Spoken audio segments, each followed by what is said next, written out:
New details now in that fiery plane crash that devastated a San Diego military neighborhood. 6 people presumed dead. Those are all the people on the plane. We're also learning that quick-thinking residents use their military training to save lives. Fox 11's Matthew Seedorf back with us in San Diego today. Matthew. Well, so many stories of heroism as we begin to learn more about what happened. It's now believed that that plane hit some power lines, and then this power pole, these are lights to a baseball field, and then there were pieces of the wing all over the street. Somehow the plane made it over this first line of homes before crashing into the neighborhood. This just the beginning of the investigation. New details emerging into the cause of a deadly plane crash in San Diego.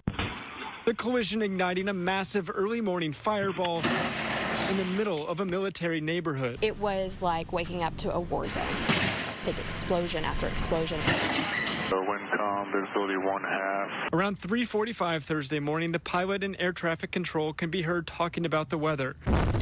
Then about 2 miles from the airport, the Cessna 550 clipped this power line before falling into the neighborhood. Runway alignment indicator lights at Montgomery Airport were out of service. NTSB investigators now revealing while the pilot tried landing with dense fog in the dark, runway lights and the airport's weather system weren't working. The Montgomery ASOS is out of service.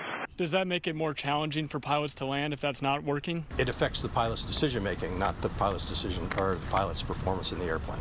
The FAA believes 6 people were on board and no one survived. Sound Talent Group co-founder Dave Shapiro confirmed as one of the victims, along with Daniel Williams, the former drummer of heavy metal band The Devil Wears Prada. When I looked out my door to try to get out, which there was no way out, one of the bodies was right there. I thought maybe someone had been shot. I had no clue that it was a plane crash. A neighborhood owned by the U.S. Navy, residents used their training to save each other. Our neighbor threw a ladder over the fence, and we were able to climb up and jump down. Almost 100 people now unable to return home, but also looking for new places to live. For me, I have safety concerns after experiencing that if another incident happens.